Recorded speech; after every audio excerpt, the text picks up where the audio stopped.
오늘 하나님께서 우리에게 주시는 말씀은 열왕기상 3장 4절부터 15절까지의 말씀입니다. 열왕기상 3장 4절부터 15절까지의 말씀입니다.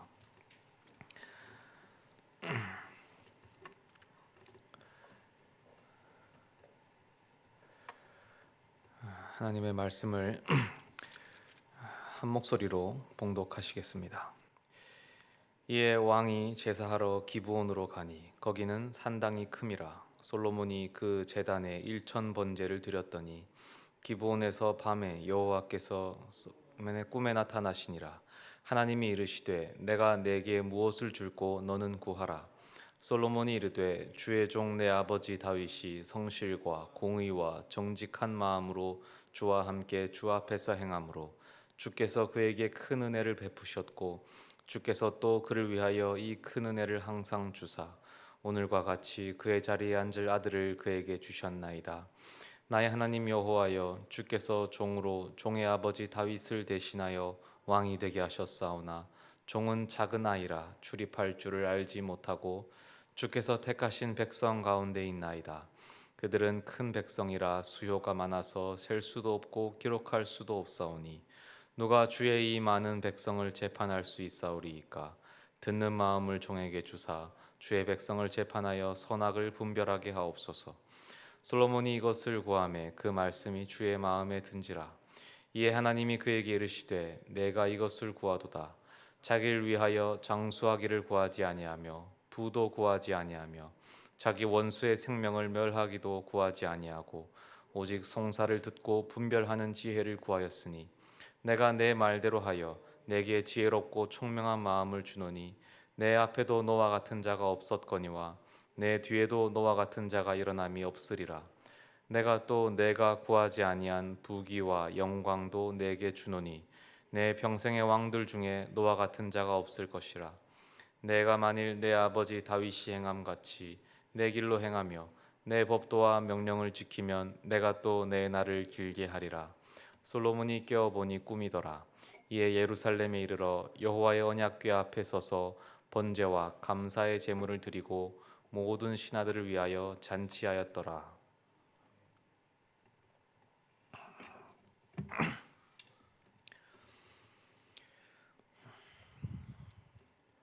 솔로몬의 1,000번제는 아주 유명합니다. 솔로몬 왕의 정말 통큰 예배죠.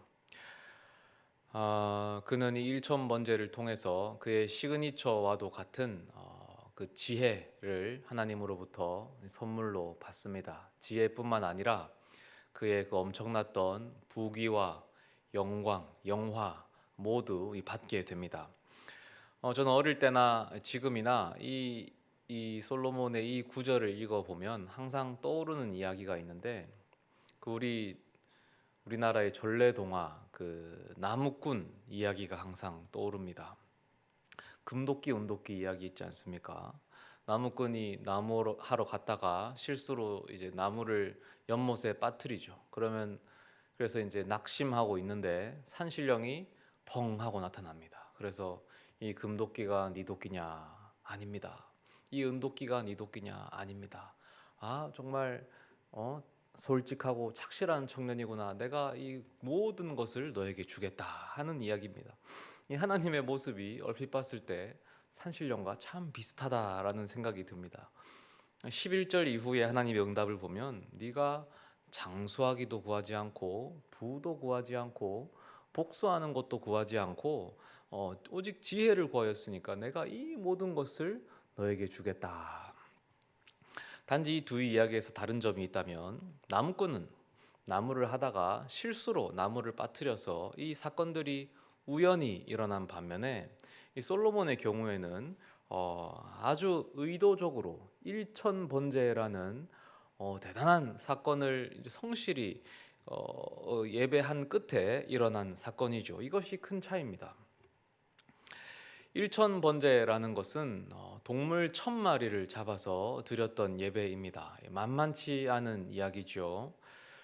한때 이 일천번제가 한국 교회에서 유행했던 적이 있습니다. 유행 아닌 유행을 했지요. 그래서 뭐 예를 들면 헌금을 1,000번 드린다, 뭐 이런 개념입니다. 부흥회 같은 것을 하면서 이 마음의 작정을 하고는 작정을 시키는 거죠. 그래서 이 솔로몬을 보십시오. 마음의 이 통 큰 결단, 역사상 전무했던 이 예배를 통해서 하나님이 얼마나 큰 복을 주셨는지 그것을 보시라 하는 겁니다. 그러니까 우리도 합시다, 이렇게 되는 겁니다. 그래서 그 자리에서 헌금 작정을 하죠. 그래서 좀 안 좋게 말하면 어떤 할부 금액처럼, 이 구독료 납입하는 것처럼 그렇게 한 다음에 꾸준히 이 헌금을 하는 겁니다. 일천번제 헌금, 그리고 그 헌금 봉투에는 보통 이제 기도 제목이 쓰여집니다. 한국 교회가 그렇게 많은 일천번제 헌금을 드렸고 많은 기도 제목을 올려 드렸습니다. 그 기도 제목들에 하나님이 다 응답하셨을까요?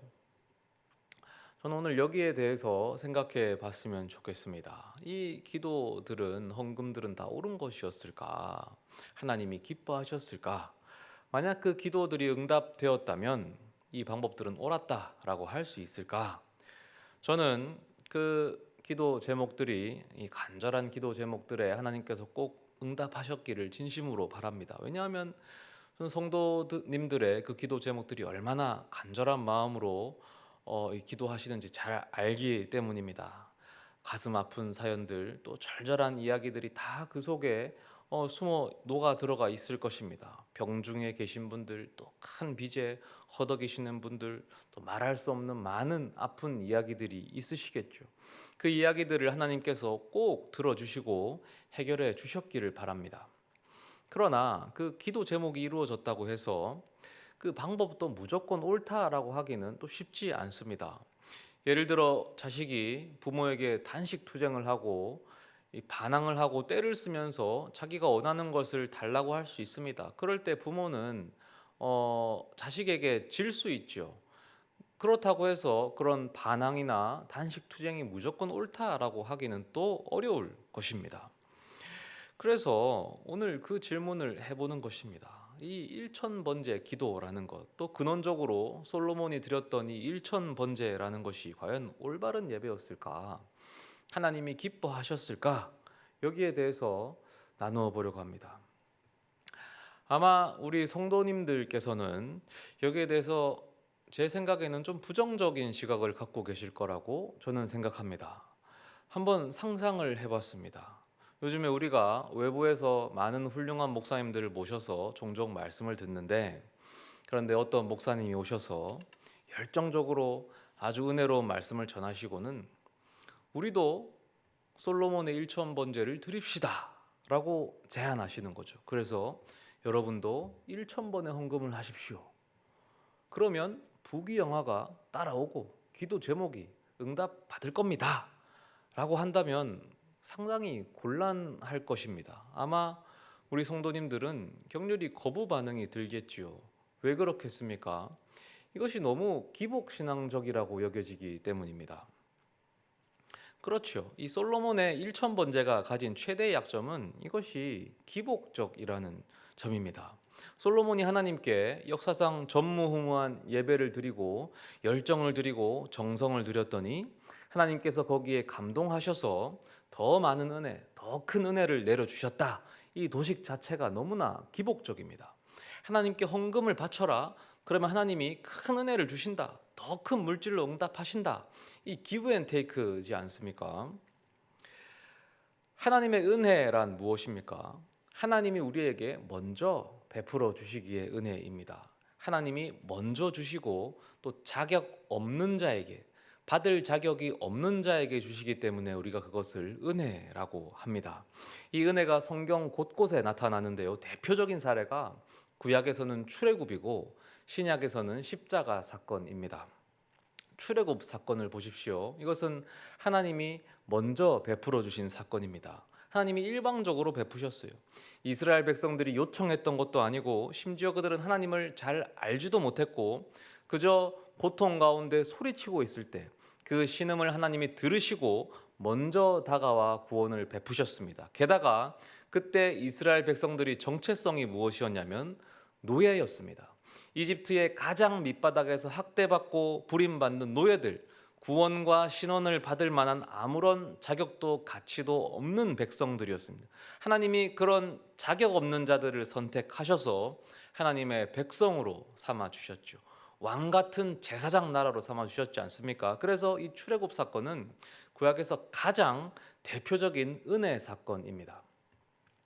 그리고 십자가 사건, 로마서에서 바울은 이 사건을 이렇게 표현합니다. 우리가 아직 연약할 때에, 우리가 아직 죄인 되었을 때에, 우리가 하나님과 원수 되었을 때에 그 아들이 우리를 위해 죽으셨다.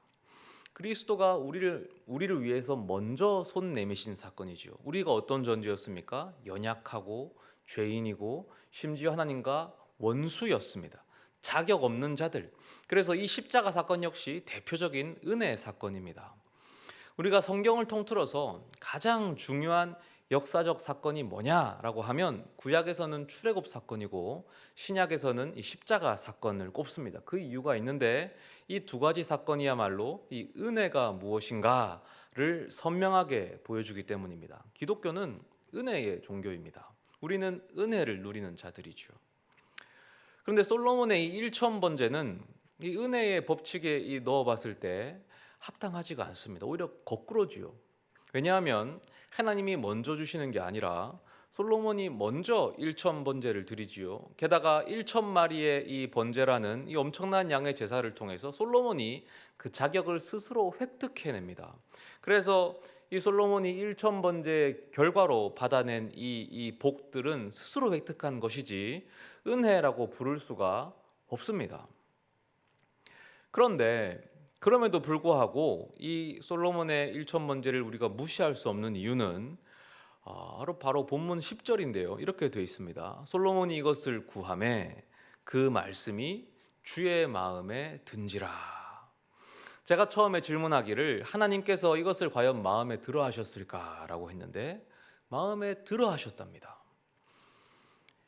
기록되어 있죠. 그렇기 때문에 우리는 이 솔로몬의 예배를 무시할 수가 없는 거예요.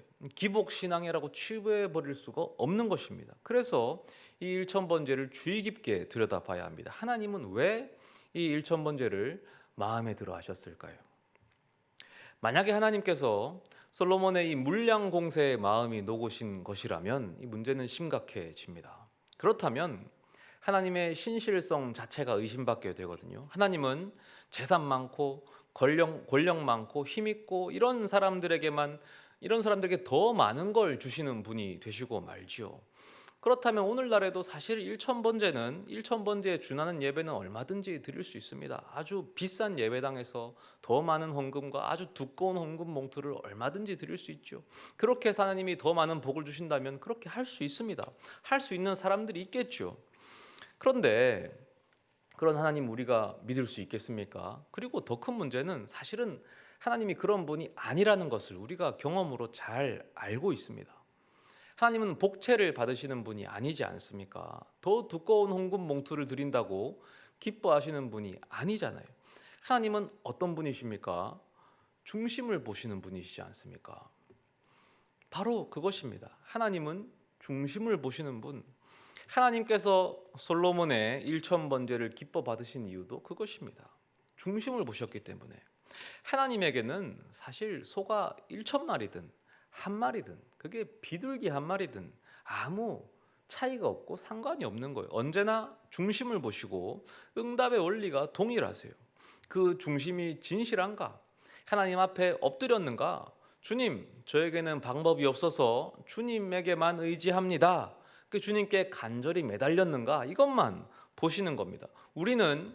우리야말로 그 1,000번제라는 물량에 눈이 팔려서 그 중심을 보지 못했죠. 하지만 하나님은 솔로몬의 중심을 정확히 보신 거예요. 솔로몬은 간절했습니다. 왜 간절했을까요? 솔로몬은 자격이 없었거든요. 솔로몬이 누구의 아들입니까? 밧세바의 아들이지요. 밧세바가 누굽니까? 우리야의 아내이고 우리야의 아내, 그 다윗의 인생을 나락의 길로에 빠지게 한 그 사건, 다윗뿐만 아니라 이스라엘 나라 전체가 이 비극으로 빠졌던 그 사건의 시작, 그 불륜 사건의 당사자가 우리야 아닙니까? 그 여인이 밧세바입니다. 밧세바의 아들이 솔로몬이죠. 게다가 솔로몬은 이 장자가 아니잖아요. 자기 위로 형들이 있습니다. 왕위는 장자가 계승합니다. 이 장자 승계의 원칙. 요즘에 이 재벌집 막내 아들이라는 드라마를 보시면 이거 중요하지 않습니까? 장자 승계의 원칙. 이 드라마 속 순양가에서는 장자 승계의 원칙이라고 하는데, 사실은 이 성경에서도 구약 시대부터 언제나 이 제사장적 권위와 왕적 권위와 이 하나님의 축복은 언제나 장자 승계의 원칙으로 이어져 내려왔습니다. 그래서 왕권도 당연히 장자에게 승계되는 것입니다. 장자가 없으면 어떻게 됩니까? 둘째에게 이양되는 거죠. 아니면 셋째에게 가고요. 그러면 솔로몬이 다윗의 몇 번째 아들인지 아십니까? 다윗의 첫째 아들이 암논입니다. 이 암논이 압살롬에게 죽었습니다. 둘째 아들은 다니엘이라는 인물인데 잘 모르죠. 왜냐하면 성경에 잘 등장하지 않습니다. 아마 어릴 때 죽었을 거라고 추측합니다. 셋째 아들이 압살롬이고요. 압살롬이 섣불리 왕이 되려다가 반란하고 죽지요. 그리고 넷째 아들이 아도니아인데, 이 아도니아가 실제로 이제 그 솔로몬과 왕위 다툼을 하다가 이제 실패하고 죽죠. 왜 왕이 다툼을 했겠습니까? 자기 차례니까 한 겁니다. 내가 적법한 왕이라서 한 거예요. 그러면 솔로몬이 몇째 아들일까요? 다섯째나 여섯째쯤 될 것 같습니까? 솔로몬이 다윗의 10번째 아들입니다. 자격이 전혀 없어요. 왕이 될 인물이 아닙니다. 사실은 아도니아가 왕이 되는 게 맞죠. 심지어 솔로몬이 왕이 될 때 나이가 몇 살이었는지 아십니까? 이 정확한 나이에 대해서는 학자마다 의견이 갈리지만 대부분 10대 혹은 많아봐야 20대 초반이었을 거라고 봅니다. 아주 어린 나이에 왕이 된 거예요. 이 재벌집 막내 아들, 이 드라마 안 보신 분들은 죄송합니다. 이해를 돕기에 예를 좀 들면, 이 순양과 승계를 위해서 형제들이 막 싸우지 않습니까? 그런데 주인공이 송중기 씨인데, 그 역할 진도준은 사실 너무 판타지적 인물이라서 제외하고요. 그러니까 그 친구를 생각하면 안 되고, 그 진도준 캐릭터 형 있죠. 가수한다고 막 민기적거리는 인물. 그 진양철 회장이 걔를 갑자기 회장으로 앉혔다고 생각해 보세요. 어떻게 되겠습니까? 엄청난 공격과 비난과 온 나라가 들끓겠죠. 솔로몬이 그런 위기에 처한 겁니다. 어떻게 증명합니까? 능력도 없고 자격도 없고 나이도 어리고 또 배다른 어미에서 태어나서 혈통도 다르고, 가만 놔두지 않겠죠. 아마 당사자가 스스로 못 견뎌서 물러났을지도 모릅니다. 솔로몬이 그 입장에 처한 거예요. 거기서 어떻게 합니까? 하나님을 찾는 것입니다. 스스로 헤쳐나갈 수 없는 벽에 부딪혔기 때문에 하나님께 나온 거예요. 정말 하나님밖에 답이 없어서 하나님께 나온 겁니다. 그리고 1000번제를 드립니다. 1000번제, 사실 우리에게나 대단하지, 일국의 왕에게는, 다윗 왕국 때 그렇게 부강해진 그 이스라엘의 왕에게는 사실 별거 아닌 거예요. 그는 간절한 마음을 담아서 예배한 겁니다. 그 중심이 중요한 거죠. 왜 예배했습니까? 하나님만이 해결책이기 때문이죠. 이 간절함이 솔로몬의 기도에서 드러납니다. 본문 7절부터 9절을 보면, 나의 하나님 여호와여, 주께서 종으로 종의 아버지 다윗을 대신하여 왕이 되게 하셨사오나 종은 작은 아이라 출입할 줄을 알지 못하고, 작은 아이라 그러죠. 주께서 택하신 백성 가운데 있나이다. 그들은 큰 백성이라 수요가 많아서 셀 수도 없고 기록할 수도 없사오니 누가 주의 이 많은 백성을 재판할 수 있사오리까? 듣는 마음을 종에게 주사 주의 백성을 재판하여 선악을 분별하게 하옵소서. 이 자신의 부족함을 고백하는 겁니다. 능력 없음을 고백하죠. 하나님은 바로 이 솔로몬의 이 간절하고 처절한 고백을 보신 겁니다. 물량 공세에 감동하신 게 아니에요. 뇌물을 받으신 게 아닙니다. 그래서 10절을 다시 보시면 정확하게 이렇게 나와 있습니다. 그 말씀이 주의 마음에 든지라. 1000마리 물량 공세가 마음에 든 게 아니라 그 말씀이 마음에 든 거예요. 그 기도가 마음에 들은 것이고 그 간절함이 마음에 든 것이죠. 그 중심을 보신 거예요. 그래서 솔로몬에게 지혜와 총명을 주시고 부귀와 영광까지 넘치도록 주신 거예요. 그래서 솔로몬이 받은 이 복은 절대 기복 신앙이 아닙니다. 은혜였습니다. 이렇게 하나님은 언제나 은혜의 방식으로 우리를 찾아오십니다. 하나님은 은혜의 하나님이십니다. 솔로몬을 찾아갈 때도 은혜의 하나님. 은혜라는 것은 하나님이 먼저 자격 없는 자에게 부어주시기 때문에 은혜입니다. 그런데 자, 솔로몬이 자격 없는 것은 확인했는데 먼저 주신 것은 맞습니까? 그건 역시 맞습니다. 하나님이 솔로몬보다 먼저 주셨습니다. 1,000번제를 드리기 훨씬 전부터 사랑을 넘치도록 부어주셨어요. 그게 언제였을까요? 여디디야라는 이름을 아십니까? 솔로몬의 또 다른 이름이 여디디야입니다. 이 이름은 하나님께서 직접 지어주신 이름입니다. 솔로몬이 막 태어났을 때 선지자 나단을 보내셔서 솔로몬에게 여디디야라는 이름을 따로 지어서 붙여주셨습니다. 여디디야가 무슨 뜻입니까? 여호와께 사랑을 입음이라는 뜻입니다. 솔로몬이 태어난 그 순간부터 하나님은 조건 없이 솔로몬을 사랑하셨습니다. 은혜지요. 솔로몬이 그야말로 은혜를 받은 자예요. 왜 사랑을 입었습니까? 아무 이유 없어요. 갓 태어난 그 아기가 무슨 이유가 있어서 사랑을 받습니까? 그냥 선택받은 겁니다. 그가 받은 은혜는 감히 짐승 1,000마리에 비할 바가 못 되지요.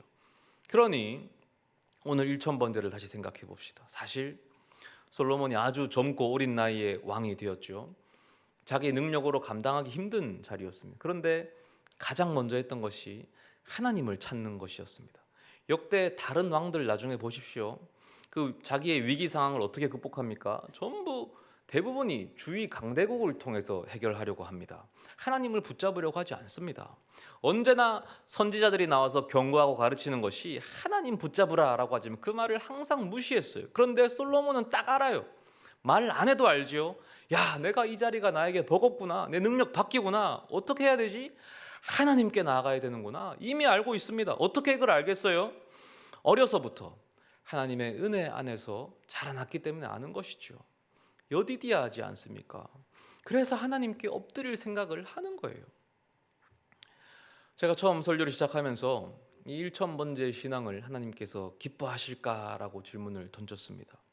물론 제가 하나님이 아닌 이상 정답을 알 수는 없죠. 그리고 그 안에 기복적인 요소가 분명히 있을 수도 있습니다. 한국 교회가 그간 드렸던 1,000번째 헌금, 1,000번째 예배에는 분명히 기복적인 요소도 있었을 거라고 봅니다. 한편으로는 그것이 너무 심했기 때문에 그에 대한 반발로 복음과 은혜에 대한 강조가 강력하게 터져 나오기도 했겠죠. 그런데 항상 극단적인 것은 좋지 않습니다. 이래서 그 은혜와 복음이 너무 강조돼서 이쪽을 무시하면 어떤 현상이 벌어지는지 아십니까? 내가 열심히 새벽 제단을 쌓았는데 이것이 기복신앙으로 치부되어 버립니다. 내가 열심히 주일 성수를 평생 했는데 이것이 기복신앙으로 치부됩니다. 내가 헌금 생활을 신실하게 해왔고 일평생 변함없이 주님 앞에 드려온 내 신앙의 습관들, 말씀 통독과 말씀 암기와 이런 것들이 자칫하면 기복적인 것으로 싸잡아서 비난받습니다. 이게 무슨 말씀인지 이해가시죠? 그리고 때로 내 인생에 내가 감당할 수 없는 일들이 닥치죠. 벅찬 일들이 닥칩니다. 아무리 내가 발버둥 쳐도 내가 컨트롤할 수 없는 일들이 많습니다. 우리가 다 잘난 것 같지만 얼마나 보잘것없는 존재들입니까? 예를 들어 조그마한 암세포 하나만 내 몸에 발병해도 꼼짝도 못합니다. 그 앞에 아무런 힘도 못 쓰는 존재예요. 가진 게 아무리 많든 작든 사회적 지위가 아무리 높든 낮든 질병 하나 내 몸에 그 세포 하나 생기면 아무 힘도 못 쓰죠. 나와 관계를 맺고 있는 사람들의 마음속에 미움과 오해의 불신이 생기면 그거 하나 내 마음대로 통제할 수가 없습니다. 마음대로 조절 못하죠. 관계에 금이 가면 그런 거는 내가 아무리 힘을 써도 어떻게 되지가 않아요. 이런 일들이 비일비재합니다. 관계, 건강, 직장, 사업, 자녀, 부모, 특히 자녀의 마음은 돌리기가 얼마나 어렵습니까? 이런 일들 앞에서 우리가 할 수 있는 일이 도대체 뭐가 있습니까? 하나님 앞에 엎드리는 것뿐이지 않습니까? 그래서 간절히 엎드립니다. 평소에 안 하던 새벽 기도에 더 열심을 내기도 하고 평소에 안 하던 금식 기도를 하기도 하고 평소에 안 하던 헌금을 더 하기도 합니다. 물론 여기에 기복적인 요소가 있기도 하겠지요. 그것을 다 제거할 수 있겠습니까? 그럼에도 불구하고 우리가 분명히 알지요. 우리의 마음속 중심에 무엇이 있습니까? 하나님만이 해결책이다. 이것이 있지 않습니까? 하나님만이 하실 수 있다. 하나님 붙잡지 않고는 이거 해결해 나갈 수 없다. 왜? 나를 여기까지 끌어오신 분이 하나님이시니까 하나님 옷자락 붙잡고 늘어지는 것만이 살 길이다. 그 근거가 뭡니까? 우리가 이렇게 정성을 바치면 하나님이 그 정성에 감동하시기 때문입니까? 그거 아니잖아요. 하나님이 우리를 얼마나 사랑하시는지 알기 때문입니다. 우리가 여기까지 지내오며 살아온 날들 돌아보면 다 하나님 은혜지 않습니까? 하나님 사랑으로 여기까지 왔잖아요. 그 어느 것 하나 하나님 은혜가 아닌 것이 없습니다. 우리가 그 은혜를 알기 때문에, 이미 은혜를 충분히 경험했기 때문에 그 은혜의 하나님을 다시 한번 붙잡는 것입니다. 그래서 이것은 단순한 기브 앤 테이크가 아니에요. 단순히 기복신앙이 아니에요. 하나님 내가 이거 줄 테니까 이거 주세요, 이런 거래가 아닙니다. 하나님, 내 인생이 언제나 주님 손에 달려있음을 제가 압니다. 제가 다 경험했습니다. 그래서 이번 일도, 이 장애물도, 이 어려움도 하나님만이 해결할 수 있음을 제가 압니다. 그래서 주님께 또 왔습니다. 주님 살려주세요, 도와주세요. 이러한 간절함의 고백이죠. 주님이 그 기도를 외면하시겠습니까? 그 기도, 기복신앙인이 틀렸다 돌아서시겠습니까? 아니죠. 결코 외면하지 못하실 겁니다. 반드시 응답하실 겁니다. 왜냐하면 그 기도는 은혜에 근거한 기도기 때문입니다. 신실하신 하나님의 속성에 근거한 기도기 때문입니다. 또한 우리의 중심이 하나님 앞에 완전히 엎드려져서 항복해서 올려드리는 기도기 때문이죠. 오늘 우리가 그러한 기도를 올려드렸으면 좋겠습니다. 내 기도가 대단해서 하나님이 응답하시는 게 아닙니다. 내가 높은 기도의 탑을 쌓아 올렸기 때문에 하나님이 응답하시는 게 아닙니다. 하나님이 여지껏 나의 삶을 이끌어 오셨음을 잘 알기 때문에 또다시 하나님 앞에 엎드리는 것이죠. 지난 삶을 다 돌아보십시오. 다 하나님의 은혜였지 않습니까? 그 하나님이 우리를 실망시키지 않으실 것입니다. 우리를 계속해서 돌아보실 것입니다. 그래서 우리가 붙잡을 분은 역시 하나님 한 분밖에 없습니다.